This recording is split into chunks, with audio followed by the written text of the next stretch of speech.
मेरे अत्यंत ही प्रिय मित्रों को मेरा वंदे मातरम। आज हम नए विषय चालू कर रहे हैं और नई कक्षाएं हैं। कक्षा 9वीं और विषय है विज्ञान, जिसमें हम पढ़ेंगे सीजीबीएसई की किताब से, जिसका पेज नंबर है 49 और अध्याय है 17। अध्याय का नाम है प्राकृतवास या प्राकृतिक आवास। इंग्लिश में कहेंगे तो हैबिटेट। तो सबसे पहले हम प्राकृतिक वास से अभिप्राय, पहला टॉपिक ही दिया हुआ है, उसको हम समझेंगे, जिसको इंग्लिश में कहते हैं मीनिंग ऑफ हैबिटेट। मैं आपको बहुत ही सरल भाषा में समझाने की कोशिश करता हूं। आप ध्यान से इसको सुनिए, आपको सारी चीजें क्लियर हो जाएगी। चलिए स्टार्ट करते हैं। प्राकृतिक वास से अभिप्राय, मीनिंग ऑफ हैबिटेट। तो सामान्य भाषा में वह स्थान जहां पर कोई जीव अपना संपूर्ण जीवन काल एक ही स्थान पर बिताती है, अर्थात यही प्रजनन करती है। प्रजनन से अभिप्राय जन्म से, और मर जाती है और वृद्धि करती है। जन्म के बाद फिर वृद्धि होती है और उसी अंत में जो है प्रौढ़ावस्था में मर जाती है, मृत्यु हो जाती है। तो वह स्थान उस जीव का प्राकृतिक वास होता है। ठीक है। तो वह स्थान जहां पर कोई जीव अपना संपूर्ण जीवन काल बिताता है, अर्थात जहां उनके वो जन्म लेता है, फिर वृद्धि करता है और फिर अंत में वही मृत्यु हो जाता है, तब हम उस स्थान को उस जीव के लिए प्राकृतिक वास कहेंगे। एक उदाहरण लेते हैं। छत्तीसगढ़ के कांकेर घाटी के पास जो है जगदलपुर के में है, कांगेर नदी में कुटुमसर गुफा, जहां पे उसकी बनावट के बारे में चर्चा करते हैं, फिर इससे संबंधित कुछ सवाल करेंगे। तो कुटुमसर गुफा के छत में चूना युक्त पानी टपकते रहता है। ठीक है। यह जमीन से 35 मीटर नीचे है। जो पहाड़, जो गुफा है, कुटुमसर गुफा जमीन से 35 मीटर नीचे है और अंदर 1 किलोमीटर लंबी है। यहाँ ऑक्सीजन की कमी है। यहाँ पे ध्यान दीजिए, मैं कुछ कुछ चीजें आपको हाईलाइट करते जाऊंगा, उसको आपको ध्यान देना है। जमीन से 35 मीटर नीचे है, गुफा की लंबाई 1 किलोमीटर तक लंबी है, ऑक्सीजन की कमी है। फिर भी यहाँ कीड़े मकोड़े, मिलीपीड्स, बैक्टीरिया और चमगादड़ आदि जीव यहाँ पे रहते हैं। यहाँ का तापमान 25 डिग्री सेल्सियस से 32 डिग्री सेल्सियस रहता है। यहाँ का तापमान 25 से 32 डिग्री सेल्सियस रहता है और वहाँ जो पानी उपस्थित रहता है उसका तापमान 22 से 30 डिग्री के बीच रहता है। तो यहाँ पे वहाँ का वातावरण का तापमान और पानी का तापमान लगभग समान होता है, कोई ज्यादा अंतर नहीं होता। यहाँ मतलब गुफा की पानी में अंधी मछली, जिसको हम कानी मछली कहते हैं, जिसकी लंबाई 2 से 4 सेंटीमीटर होती है। यहाँ एक मछली पाई जाती है जिसको अंधी मछली कहते हैं या कानी मछली कहते हैं। पानी में पाए जाने वाले सूक्ष्म जीव, पौधे, जंतुओं जैसे कीड़े मकोड़े, घोंघों को वह मृत जीवों को भी खाकर पोषण प्राप्त करती है। और ये जो कानी मछली है, अंधी मछली है, ये पानी में उपस्थित जीवों को खाके, कीड़े मकोड़ों को, सूक्ष्म जीवों को खाके और वहां के पौधों को खाके ये अपना पोषण करती है। पोषण का मतलब है आहार लेती है, भोजन लेती है, जिससे उनको ऊर्जा मिलती है। तो इस तरह से इस प्रकार देखते हैं कुटुमसर गुफा का पानी इन मछलियों के आबादी का प्राकृतिक वास है। ठीक है। तो चूंकि वो अपना संपूर्ण जीवन काल वहीं बिता रही है, तो हम कह सकते हैं कि कानी मछली या अंधी मछली के लिए कुटुमसर गुफा का पानी प्राकृतिक वास है। ठीक है। यहाँ पे मैं आपको कुछ चीजें बताया हूं। ऑक्सीजन की कमी होती है, 35 मीटर जमीन से नीचे है, लंबाई 1 किलोमीटर है। यहाँ फिर भी बैक्टीरिया, चमगादड़ आदि कीड़े मकोड़े पाए जाते हैं, आदि जीव। तापमान 25 से 32 डिग्री सेल्सियस होता है। ठीक है। तो इन सब को आप एक मोटा मोटा दिमाग में रखिए, आगे हम इसके बारे में चर्चा करेंगे। तो कुटुमसर गुफा का हम की वातावरण की बात करते हैं, तो हम कुटुमसर गुफा को के वातावरण को 2 भागों में बांटते हैं। इसको भाग में बांटते हैं। ठीक है। तो कितने भागों में? 2 भागों में। तो पहला है जैविक कारक और दूसरा है अजैविक कारक। तो हम इसमें चर्चा करते हैं जैविक कारक कौन कौन से होंगे। तो अंधी मछली, जिसको कानी मछली कहते हैं, सूक्ष्म जीव, पौधे आदि जो है जैविक कारक है। जैविक कारक इसलिए कहते हैं कि ये सभी जीव है, इनमें वृद्धि होती है, प्रजनन होती है, वृद्धि होता है और मृत्यु हो जाती है। तो ये जीव हैं, जीव इसमें पाई जाती है, जीव होते हैं, इसलिए हम इसको जैविक कारक कहेंगे। अब अजैविक कारक को क्या कहेंगे? अजैविक कारक किसे कहेंगे? तो वहां का तापमान, पानी, हवा, चूना युक्त दीवार, प्रकाश आदि, ये सभी अजैविक कारक है, इसमें जीव नहीं होते, इसलिए इसको अजैविक कारक कहते हैं। किसी भी, इसकी परिभाषा देखेंगे, किसी भी पर्यावरण में रहने योग्य स्थान आदि अजैविक कारक होते हैं। कोई पर्यावरण, वातावरण है, वहां अगर रहने लायक है तो वो जो है अजैविक कारक होगा, वह स्थान जो है अजैविक कारक होगा। जो भी वहां पे पर्यावरण मतलब हवा, पानी, जो भी व्यवस्था होगी वो अजैविक कारक में आएगा। दूसरे और हम इसको समझ सकते हैं, सभी निर्जीव अजैविक कारक होंगे उस स्थान में। तो कहने का मतलब है उस स्थान में जितने भी अजैविक कारक होगा, वो जो है निर्जीव वस्तु होगा, वो सभी अजैविक कारक होंगे।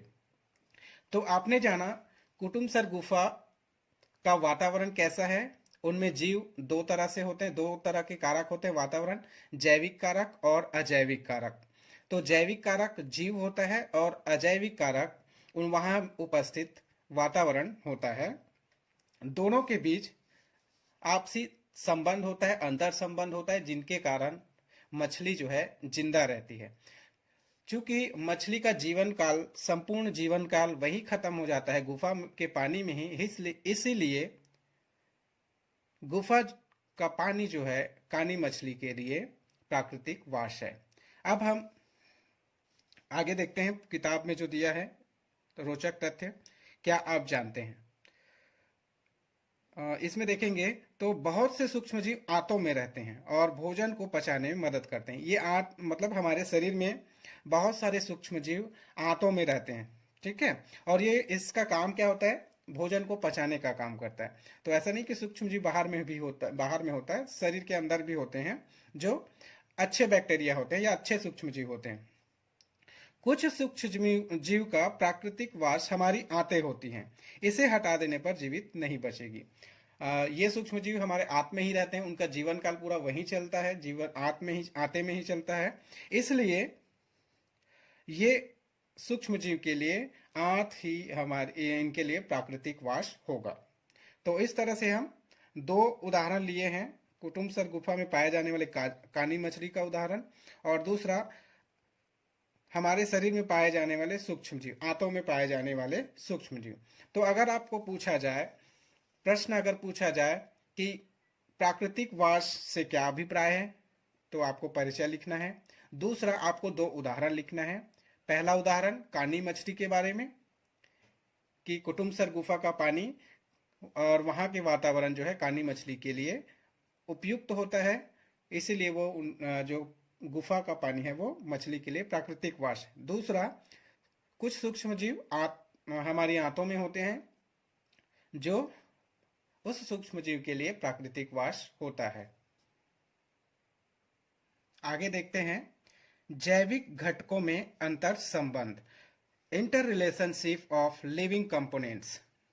यहाँ पे देखिए जैविक घटकों में मतलब यहाँ पे कह रहे हैं कि एक से अधिक जीव हैं, उनके बीच कैसे एक दूसरे के बीच रिलेशनशिप होता है, क्यों अंतर संबंध है, इसके बारे में देखेंगे। यहाँ बात करें जैविक घटक मतलब जीवों के बारे में बात कर रहे हैं, ठीक है।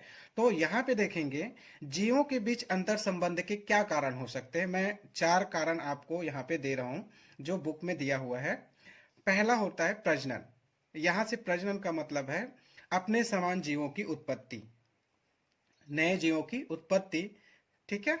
दूसरा कारण होता है अंतर संबंध का भोजन। भोजन अर्थात आहार, पोषण, जिससे हमें ऊर्जा मिलती है। पोषण, भोजन करेंगे तो ऊर्जा मिलती है जिससे अन्य क्रियाएं या कार्य किया जा सकता है। दूसरा सुरक्षा, तो सुरक्षा या अपनी रक्षा का भाव होता है। इस तरह से जीव की रक्षा या जीवन की रक्षा के कारण से भी जैविक घटकों में अंतर संबंध होता है। और मोस्ट इंपॉर्टेंट ऊर्जा, बहुत ही महत्वपूर्ण कारण होता है ऊर्जा।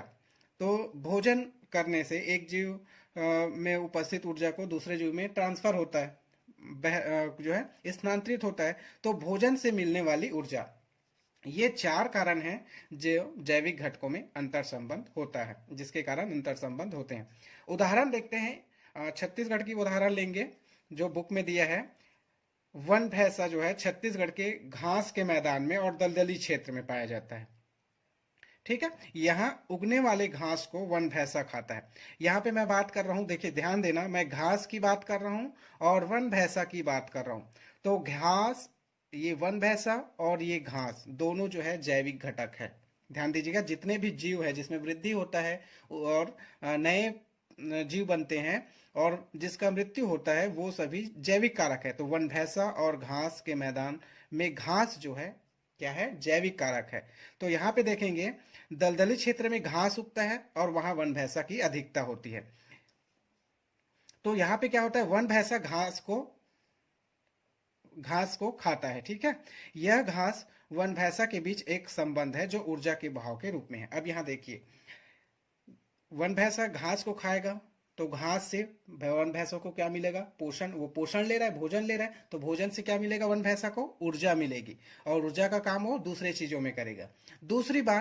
दूसरी बात यहाँ पे, घास को कहाँ से ऊर्जा मिलेगी, उनको भोजन कहाँ से मिलता है। तो यहाँ पे घास जो है प्रकाश संश्लेषण द्वारा अपना भोजन बनाता है। ठीक है, भोजन बनाएगा और उससे ऊर्जा मिलती है, ठीक, जिससे वो अन्य क्रियाएं करती है। घास में उपस्थित ऊर्जा के लिए वन भैंसा जो है घास को खाता है।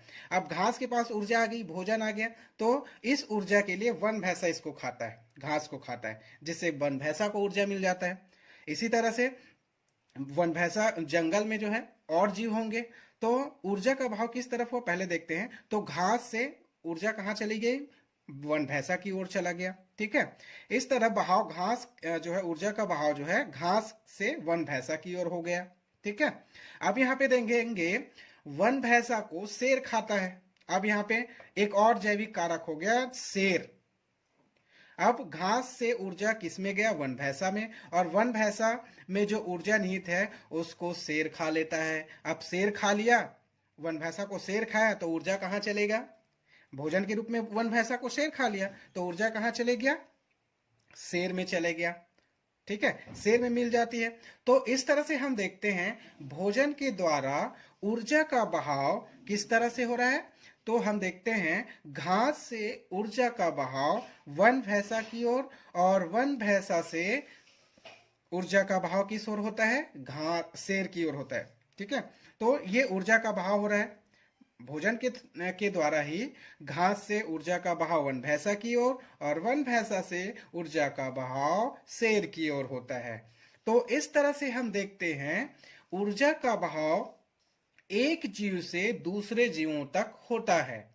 ठीक है, एक श्रृंखला बनती है, एक में पहले होता है ऊर्जा, वो खुद अपना भोजन बनाता है घास प्रकाश संश्लेषण द्वारा, फिर उसकी ऊर्जा को कौन लेता है, वन भैंसा ले लेता है, फिर वन भैंसा को कौन खाता है, शेर खा लेता है। तो ऊर्जा का एक से दूसरे जीव में, दूसरे से तीसरे जीव में, तो एक जैविक कारक से दूसरे जैविक कारक में और दूसरे से तीसरे जैविक कारक में ऊर्जा जा रहा है। तो ऊर्जा के इस बहाव को ही हम कहते हैं, ऊर्जा के जो ये श्रृंखला में एक श्रेणी में जो बहाव हो रहा है उसको कहते हैं खाद्य श्रृंखला।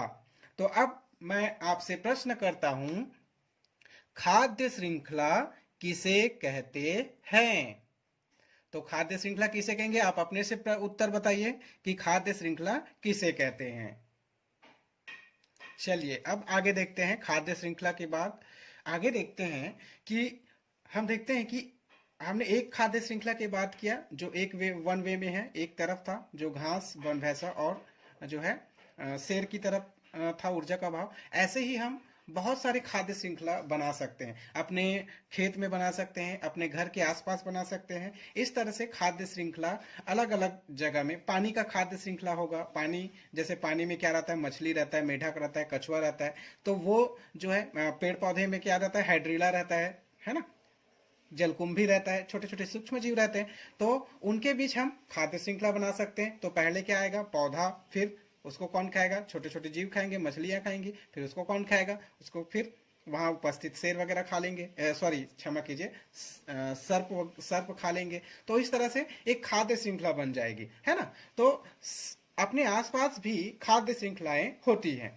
तो यहाँ पे एक से अधिक खाद्य श्रृंखला को अगर हम आपस में जोड़ दें, ठीक है, तो एक नेट बन जाता है, जाल बन जाता है। तो खाद्य श्रृंखला, एक से अधिक खाद्य श्रृंखला को जोड़ दे तो एक जाल बनाती है, ठीक है, एक खाद्य श्रृंखला की जाल बन जाती है, जिसे कहते हैं खाद्य जाल।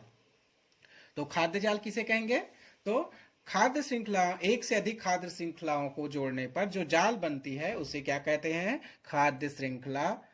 उस खाद्य बने हुए खाद्य श्रृंखला को हम खाद्य जाल कहेंगे, ठीक है। तो एक से अधिक खाद्य श्रृंखला के जुड़ने से जो जाल बनती है उसे खाद्य जाल कहते हैं। अब देखेंगे यहाँ पे पाठ्यगत कुछ प्रश्न है, आप अगर बुक में देखना चाहें तो आपके बुक में भी मिल जाएगा। Page number 252, 252, page number 252।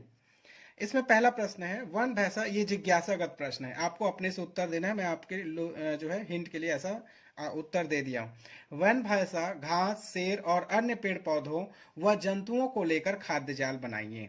तो आपके दिमाग में जितने भी पेड़ पौधे आता है, घास है, सेर है, ठीक है, और अन्य जंतु, जितने भी जंतु है, भेड़ बकरी है, इन सब को लेके जो है आप एक जो है खाद्य श्रृंखला बनाइए। ये मत सोचिए कि कैसे बनेगा, आप केवल कॉपी लीजिए, पेन लीजिए और लिखना चालू कीजिए, घास, बरगद, पीपल, ठीक है, इस तरह से लिखिए। और जो नाम आता है, बकरी, शेर, गाय, भैंस, जो भी नाम आता है वो लिख दीजिए और फिर उसको जोड़ते जाइए। घास को कौन खाएगा? तो बकरी खाएगी, गाय खाएगी, ठीक है, गाय को ये खा लिया। तो अब बाकी किसको बचा हुआ? शेर, शेर किसको खाएगा? घास को तो खाएगा नहीं, तो बकरी को खा लेगा, गाय को खा लेगी। तो इस तरह से एक खाद्य जाल बन जाएगा। तो आप अपने से बना सकते हैं, बस जोड़ते जाइए। यहाँ पे जैसे मैं घास बताया हूं, खरगोश, वन भैंसा, टिड्डा है, ठीक है। तो यहाँ पे टिड्डा को कौन खाता है? सांप। खरगोश को कौन खाता है? सांप। वन भैंसा को कौन खाता है? शेर। इस तरह से। और शेर क्या करता है? इस तरह से इसको खा लेता है, तो वन भैंसा को। तो इस तरह से पूरा खाद्य श्रृंखला बन जाती है, ठीक है। तो ये चूंकि एक से अधिक खाद्य श्रृंखला, इसलिए ये पूरा क्या कहलाएगा? खाद्य जाल कहलाएगा। तो ऐसे भी बना सकते हैं। एक और दूसरा पाठ्यक्रम बहुत रोचक प्रश्न है, खाद्य जाल में बना वन भैंसा लुप्त हो जाए तो खाद्य जाल पर क्या प्रभाव पड़ेगा?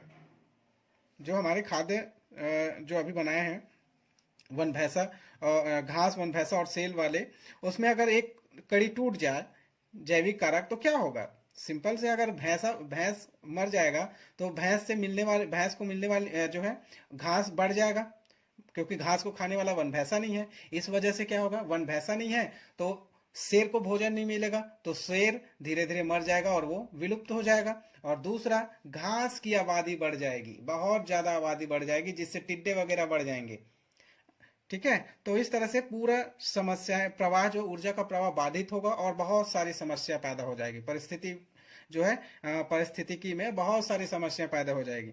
जैसे आप कभी कभी पेपर में पढ़ते होंगे, जो है जंगल में हाथी की तादाद बढ़ गई है और वो जो है कहाँ आना चालू कर दिए? फसलों को बर्बाद करना चालू कर दिए। तो ये हो क्यों रहा है? तो ये जो है खाद्य जो जाल है वो टूट गया है कहीं से, ठीक है। इस वजह से अब शेर कम हो गया, तो हाथी को खा नहीं रहे, तो इस वजह से क्या हो रहा है? हाथी की आबादी बढ़ गई। दूसरी, घास की कमी है या जो पेड़ पौधे हैं उनकी कमी हो गई, तो क्या कर रहे हैं? हाथी जो है गांव की ओर फसल को बर्बाद करेंगे। तो इस तरह से कहीं ना कहीं खाद्य श्रृंखला की एक आध जो कड़ी है वो टूट गई है या छूट गई है, विलुप्त हो गया है, जिसकी वजह से ये समस्याएं हो रही है। तो प्रकृति बहुत जरूरी है और पारिस्थितिक तंत्र को बनाए रखना बहुत जरूरी है। यहां देखेंगे हम पोषण स्तर, ट्रॉपिक लेवल, ट्रॉपिक लेवल। यहाँ पे ध्यान देंगे, पोषण से मतलब सीधा सीधा मतलब है भोजन, और भोजन से क्या मिलता है? ऊर्जा, ठीक है। हम यहाँ पे पोषण के स्तर से बात कर रहे हैं, इसका मतलब हम जैविक कारक के बारे में बात करेंगे। अब जैविक कारक मतलब, और सिंपल कहे, सामान्य में कहे तो क्या होगा? जीवों की बात कर रहे हैं। तो खाद्य श्रृंखला में पोषण को निम्न भागों में बांट सकते हैं, अर्थात खाद्य श्रृंखला में भोजन जो करने का तरीका है, कौन किसको खा रहा है या ऊर्जा का प्रवाह कैसे हो रहा है, इस आधार पर हम निम्न भागों में बांट सकते हैं। तो पहला देखते हैं उत्पादक। पहला क्या है? उत्पादक। तो ऐसे जीव जो प्रकाश संश्लेषण की क्रिया से अपना भोजन बनाते हैं उत्पादक कहलाते हैं। तो ऐसे समस्त जीव केवल पेड़ पौधे नहीं, घास नहीं, जितने भी जीव जो अपना भोजन स्वयं बनाते हैं, प्रकाश संश्लेषण की क्रिया के द्वारा सूर्य प्रकाश की रोशनी में अपना भोजन स्वयं बनाते हैं, वो सभी जीव या जैविक कारक उत्पादक कहलाता है। ठीक है, उसको क्या कहेंगे? उत्पादक कहेंगे। सभी समस्त हरे पेड़ पौधे या समस्त जीव जो अपना भोजन स्वयं बनाते हैं उत्पादक कहलाता है। ठीक है, तो उत्पादक, यहाँ पे पोषण का मतलब, अब ये भोजन बना रहा है, भोजन मतलब पोषण, पोषण मतलब भोजन, और भोजन से क्या मिलेगा? ऊर्जा। मेन उद्देश्य भोजन का क्या है? ऊर्जा प्राप्त करना। ठीक है, तो पहला हो गया उत्पादक, जो भोजन बनाता है, पोषण में पहला आता है। दूसरा उपभोक्ता। यहाँ पे देखेंगे उपभोक्ता बहुत इंपॉर्टेंट है। ऐसे जो अपने भोजन के लिए पौधों या अन्य जीवों पर निर्भर रहते हैं, उपभोक्ता कहलाते हैं। ठीक है, तो उपभोक्ता क्या कहलाएगा? ऐसे जीव जो अपना भोजन अपने भोजन के लिए या पोषण के लिए दूसरे जीवों पर या पौधों पर निर्भर रहते हैं, उपभोक्ता कहलाते हैं। ठीक है, उपभोक्ता किसे कहेंगे? तो ऐसे जीव जो अपना भोजन जो है दूसरों पे आश्रित रहते हैं भोजन के लिए, वो उपभोक्ता कहलाते हैं। ठीक है, तो उपभोक्ता में देखेंगे, इसको हम दो भागों में बांटते हैं, प्राथमिक उपभोक्ता और द्वितीयक उपभोक्ता। ठीक है, इत्मीनान से सुनिए, आपको सब समझ में आ जाएगा। तो प्राथमिक उपभोक्ता का मतलब है ऐसे उपभोक्ता जो सीधे उत्पादक को खाते हैं, प्राथमिक उपभोक्ता कहलाता है। ठीक है, या कहते हैं। तो प्राथमिक उपभोक्ता कैसे कहेंगे? जो सीधे सीधे उत्पादक को खा लेता है, अर्थात हरे पेड़ पौधों को, घास को खाता है। ठीक है, ये जो है प्राथमिक उपभोक्ता कहलाएगा। द्वितीयक उपभोक्ता किसे कहेंगे? ऐसे उपभोक्ता जो प्राथमिक उपभोक्ता से प्राप्त ऊर्जा या भोजन को करता है, द्वितीयक उपभोक्ता कहलाता है। मतलब ये द्वितीयक उपभोक्ता का मतलब है ऐसे जीव या ऐसे जैविक कारक जो प्राथमिक उपभोक्ता को खा लेता है, द्वितीयक उपभोक्ता कहेंगे। ऐसे कारक, ऐसे जीव जो द्वितीयक प्राथमिक उपभोक्ता को खा लेता है, वो क्या कहलाता है? द्वितीयक उपभोक्ता कहलाता है। ठीक है, तो इस तरह से द्वितीयक उपभोक्ता। तीसरा और अंतिम जो पोषण स्तर में आता है, वो भी बहुत इंपॉर्टेंट है। ये तीनों इंपॉर्टेंट है क्योंकि पोषण का स्तर इसके बिना कंप्लीट नहीं होगा। तो अंतिम में आता है अपघटक। तो खाद्य श्रृंखला में ऐसे जीव जो शरीर से बाहर निकाले गए अपशिष्ट पदार्थों और जीवों के मरने के बाद उन्हें सरल पदार्थों में तोड़ देते हैं, ऐसे जीव अपघटक कहलाते हैं। उदाहरण, समस्त सूक्ष्म जीव। यहाँ पे कहने का मतलब ये है कि खाद्य श्रृंखला में अपघटक ऐसे जीवों को कहते हैं जो अपशिष्ट पदार्थों को खाते हैं या अपशिष्ट पदार्थों से अपना भोजन करते हैं और मृत जीवों से तथा मृत जीवों से अपना पोषण लेते हैं। ठीक है, उसे कहते हैं अपघटक। अब क्या होगा? इस जो अपशिष्ट पदार्थ का वो भोजन के रूप में ग्रहण करते हैं और मृत जीवों का, तो इससे क्या होगा? वो जीव जो है छोटे छोटे सरल भाग में या सरल पदार्थ में टूट जाता है। बड़ा जो भाग होता है वो छोटे छोटे भागों में टूट जाता है। जैसे कोई जीव मर जाता है तो कुछ दिन बाद आप देखेंगे वो सड़ के सीधा वहां पे मिट्टी में मिल जाता है। वो आपको कुछ दिखाई नहीं देगा, उसका ना स्किन दिखाई देगा, ना मसल, कुछ मांसपेशी कुछ दिखाई नहीं देगा। थोड़ा स्मेल आता है, बदबू आएगा, लेकिन वहां पे आपको कुछ नजर नहीं आएगा एक आध हफ्ते बाद। तो ये इसका काम, ये गायब क्यों होता है? तो ये काम करता है अपघटक। अपघटक जो है ऐसे मृत जीवों को पूरे उसके शरीर को खा जाते हैं और उससे ऊर्जा लेते हैं, और इस तरह से जितने सूक्ष्म जीव है वो अपघटक के रूप में आते हैं। ठीक है, तो इस तरह से हम जो प्राकृतिक वास है अध्याय 17, इसमें से 3 टॉपिक को कवर कर लिए। आगे देखते हैं जैविक और अजैविक घटकों में अंतर संबंध। अभी तक हम जैविक घटकों में अंतर संबंध देख रहे थे, अब देखेंगे जैविक और अजैविक घटकों में अंतर संबंध। ठीक है, यहाँ पे इंग्लिश में इसको क्या कहेंगे? Inter relationship between biotic and abiotic components. यहाँ पे ठीक है, तो बायोटिक का मतलब जैविक और अब एबायोटिक का मतलब अजैविक, कंपोनेंट्स मतलब होता है घटक, और इंटर रिलेशनशिप का मतलब होता है अंतर संबंध। ठीक है, तो दोनों के बीच में अंतर संबंध। ठीक है, यहाँ पे देखेंगे तो जैव अजैविक, अब मैं क्या बताया था, अजैविक घटक जितने भी निर्जीव वस्तुएं हैं वातावरण में, जितने भी निर्जीव वस्तुएं हैं वो अजैविक घटक में आएगा। ठीक है, तो जो निर्जीव वस्तु या अजैविक घटक और जैविक घटक कैसे आपस में संबंधित है, इसके बारे में देखेंगे। बहुत इंटरेस्टिंग है, आप ध्यान से देखिए। खाद्य श्रृंखला में ऊर्जा अर्थात भोजन जिससे ऊर्जा मिला है वह पोषक पदार्थ का बहाव एक कतार में न होकर साइकिल में होता है। देखो अभी तक हम क्या देख रहे थे कि ऊर्जा का बहाव ऐसे सीधी रेखा में जा रहा था, है नहीं, लेकिन यह ऐसा नहीं है। यहाँ पे खाद्य श्रृंखला में ऊर्जा का बहाव एक चक्र के रूप में होता है, साइकिल में होता है। तो ये कैसे होता है इसको देखते हैं, बड़ा इंटरेस्टिंग है। तो सबसे पहले हम सूर्य की बात करते हैं जिससे निकलती है प्रकाश। ठीक है, ये प्रकाश पूरी पृथ्वी में फैलती है और ये प्रकाश जाता है घास के पास। घास क्या करता है, इस सूर्य की रोशनी को से प्रकाश संश्लेषण की क्रिया करता है और अपना भोजन बना लेता है।